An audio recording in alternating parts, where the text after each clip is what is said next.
नमस्कार मित्रांनो, छावा चित्रपट रेकॉर्ड ब्रेक करत असताना अनेकांच्या पोटात दुखायला लागलं। त्याच्यात बॉलिवूडचेही लोक आहेत।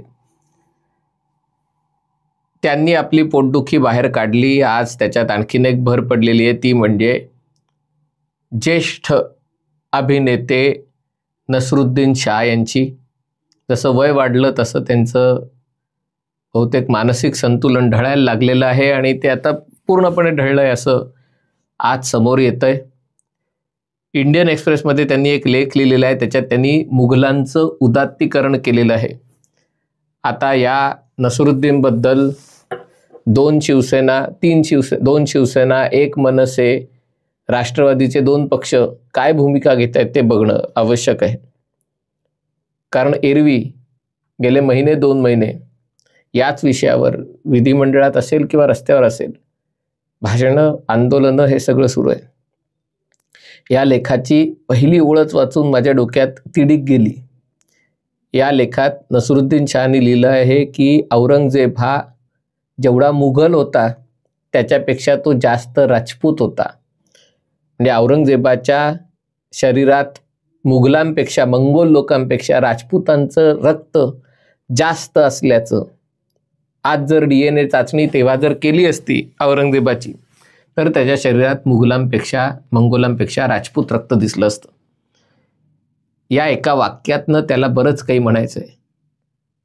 म्हणजे जो सगळा विध्वंस औरंगजेबाने केला, मंदिरं पाडली, लोकांच्या कत्ली केल्या, त्याच्यात मंगोलांपेक्षा राजपूतांचं रक्त कदाचित त्याला जास्त दिसत असावं। हा लेख भाजपाचे ज्येष्ठ एक विचारवंत असलेले बलबीर पुंज यांच्या लेखाला उत्तर म्हणून दिलेलं आहे। आणि त्याच्यात बलबीर पुंज यांनी मुघलांवर जे आरोप केलेले ते खोडण्याचा प्रयत्न नसरुद्दीन शाह करतात। नसरुद्दीन शाहचे भाऊ सैन्यात मोठ्या पदावर होते आणि त्यांचं योगदान कोणीही नाकारत नाही, पण म्हणून काहीही बोलायची सवलत नसरुद्दीन शाह यांना असू शकत नाही। त्यांच्या लेखाचा सारांश असा आहे की भारतावर आक्रमण करणारे अनेक जण होते आणि भारतात इस्लाम आला तो आक्रमणाच्या द्वारे आला नाही, तर तो केरळात व्यापाराच्या माध्यमातून आला। पण याच्यामध्ये मुघलांना मात्र जाणीवपूर्वक लक्ष केलं जातं। याच्यामध्ये मामलूक आले, याच्यामध्ये खिलजी आले, याच्यामध्ये अफगाण आले, इतर लोक, पर्शियन, इतर लोक भारतावर आक्रमण केलं आणि लुटून गेले। पण ते लुटारू आपल्याला शत्रू वाटत नाहीत, आपल्याला ब्रिटिश आपले शत्रू वाटत नाहीत, आपण सगळा राग, आपल्याला नथुराम गोडसे आपले शत्रू वाटत नाहीत, आपल्याला स्वातंत्र्यवीर सावरकर आपले शत्रू वाटत नाहीत। म्हणजे असे सगळे खुनशी लोक आणि एकट्या मुघलांना आपण लक्ष करतो, हे नसरुद्दीनला खटकतंय।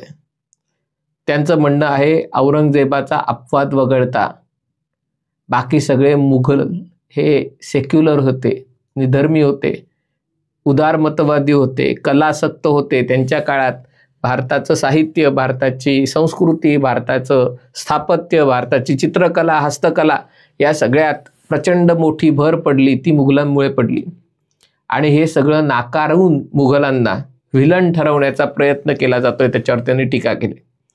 जर हे मुघल एवढेच हिंदुद्वेष्टे होते तर मग भारतात एवढी मंदिरं शिल्लक कशी राहिली? म्हणजे त्याचं म्हणजे त्यांनी तर एका अर्थाने असं दाखवलं की मंदिरांचा वगैरे विध्वंसच झाला नाही। जे हिंदूंची श्रद्धा असते की किमान 20,000 महत्त्वाच्या मंदिरांचा विध्वंस मुघल काळात करण्यात आला।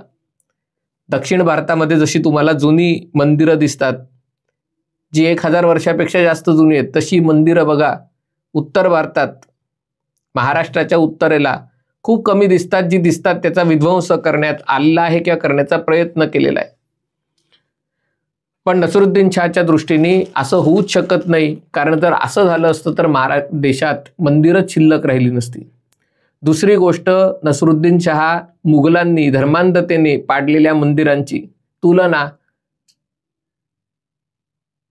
सोव्हिएट रशियानी कम्युनिस्ट क्रांतीच्या नंतर चर्च आणि मशिदी बंद केल्या, चीनमध्ये नसरुद्दीन शाह म्हणतो एका ठिकाणी तर मशिदीची मुतारी बनवण्यात आलेली आहे. म्हणजे त्याचं म्हणणं आहे की हे फक्त काही मुघलांनीच केलं असं नाही, हे कम्युनिस्टांनीही केलं, हे रशियन लोकांनीही केलं, हे चीन्यांनीही केलं. म्हणजे हा एक साम्राज्य विस्ताराचा भाग असावा, त्याच्यामध्ये धार्मिक विद्वेष नव्हता. बघा काय काय एक शोध लावलेले. आणि त्यामुळे मुघलांना लक्ष्य केलं जातंय हे चुकीचं आहे. आणि ते लक्ष्य का केलं जातंय? कारण मुघल हे देशामध्ये एक नायक होते आणि म्हणून त्या नायकांना खलनायक ठरवण्याचा प्रयत्न केला जातोय. बाकीचे लोक आले, लुटून गेले, त्यामुळे त्यांनी लुटलं, त्याच्याबद्दल आपल्याला काही खेद ना खंत. पण मुघलांनी ज्यांनी राज्य केलं, ज्यांनी भारताची एक ओळख जगाला करून दिली, त्या मुघलांना नामशेष करण्याचे प्रयत्न भाजप आणि संघ परिवारातर्फे केले जात आहेत. त्याच्यात त्यांनी छत्रपती संभाजी महाराजांनाही संभाजी म्हणून उल्लेख करून काहीतरी लिहिलेलं आहे. आणि तो दोष त्यांनी स्वातंत्र्यवीर सावरकर आणि यांच्याच गळ्यात घालायचा प्रयत्न केलेला आहे. मला कळत नाही की हे मुघलांचं उदात्तीकरण करण्याचं खूळ नसरुद्दीन शाहमध्ये कुठून आलं. पण हा जो पिंड आहे म्हणतात ना, तो काही बदलणार नाही. सुंब जळला तरी पीळ काही जाणार नाही. आणि त्यामुळे मुघलांचं समर्थन करणारे लोक जेव्हा समाजाच्या सिनेक्षेत्रात, कला क्षेत्रात असतात, तेव्हा त्याच गोष्टी चित्रपटाच्या माध्यमातून, मालिकेच्या माध्यमातून, गाण्यांच्या माध्यमातून, कथांच्या माध्यमातून लोकांपर्यंत जातात. आणि मग त्या लोकांच्यात अशा प्रकारे बसतात की इथले सामान्य मुसलमान मुघलांनाच आपले शासक, या देशाचे निर्माते वगैरे मानायला लागतात. त्याच्यात ते म्हणतात की बलवीर पुंज हे पण तसे बघायला गेले तर 6व्या पिढीतले भारतीय आहेत. म्हणजे त्यांचेही पूर्वज कुठून तरी आले आणि त्याच्यामुळे मुघल इकडे आले. त्याच्यात काही मोठी गोष्ट नाही. भारतातले अनेक हिंदूही बाहेरच्या देशातून आलेले आहेत. पण हे सगळं करण्यामागची जी वृत्ती आहे ती एका प्रकारे जिहादी वृत्ती आहे. सरफरोश चित्रपटात जसं दाखवत होतं की त्याच्यातलं जो नसरुद्दीन शाहची जी भूमिका केलेली आहे, त्याच्यात एक वरकर्णी, एक शायर, कवी, शब्दांचा प्रभू असलेला नसरुद्दीन शाह प्रत्यक्ष जीवनात फाळणीत आपली हवेली गेली म्हणून त्याचा बदला भारताविरुद्ध घेण्यासाठी दहशतवादी हल्ल्यांना मदत करत असतो. तशाच प्रकारची वृत्ती या लेखातनं वारंवार दिसून येते. आणि तेच या सगळ्यात गोष्टीचं खटकणारं असं वास्तव आहे. दुर्दैवाने हे विचार सामान्य लोकांपर्यंत पोचतच नाहीत. कारण जर पोचले असते तर सामान्य लोकांचा संताप अनावर झाला असता. म्हणून अशा फारशा न वाचल्या जाणाऱ्या इंग्रजी वर्तमानपत्रामध्ये असे सगळे शिंतोडे उडवले जातात. पण त्यांनाच उत्तर द्यायचं म्हणजे त्यांनी प्रश्न विचारला की हे ते असं मानलं जातं की मुघलांमुळे, की आक्रमकांमुळे आजचा अफगाणिस्तान, पाकिस्तान, बांगलादेश या भागामध्ये अल्पसंख्याक म्हणजे हिंदू, शीख, ख्रिश्चन सगळे काही उरलेच नाहीत. हे देश सगळे, त्यातलं अफगाणिस्तान आणि पाकिस्तान 99%, 98-99% मुसलमान झाले.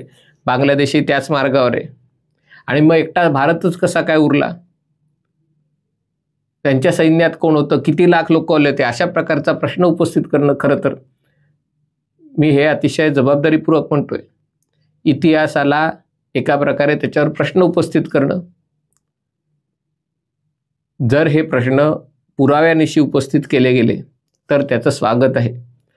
पण एखाद्या गोष्टीला नाकारायला, त्याची खिल्ली उडवली जाणं, त्याच्यावर अशा प्रकारचे प्रश्न उपस्थित करणं हे अनेक देशामध्ये गुन्हा समजलं जातं.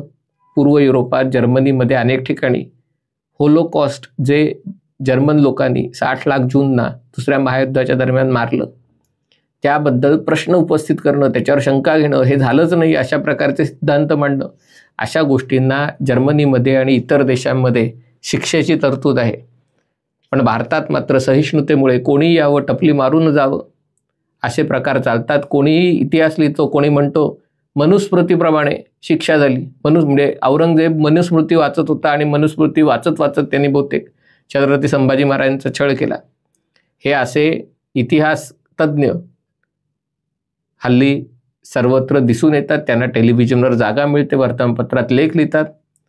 पण त्याचा उद्देश लोकांची जागृती करणं नाही, तर हिंदू श्रद्धांची खिल्ली उडवणं असतं. आज या मालिकेत नसरुद्दीन शहाची पुन्हा एकदा भर पडलेली. याच्या आधीचेही लेख होते ते असेच वादग्रस्त होते. पण म्हणून आपल्या सगळ्यांना नम्र विनंती आहे की हा लेख वाचावा आणि त्यावर व्यक्त व्हावं, तरच अशा प्रकारच्या गोष्टी आपल्याला भविष्यात टाळता येणार आहेत. हा व्हिडिओ आपल्याला आवडला असेल तर कृपया लाईक करा, शेअर करा आणि चॅनल सबस्क्राईब करायची विनंती. तुर्तास इथेच थांबतो. पाहत रहा MH48.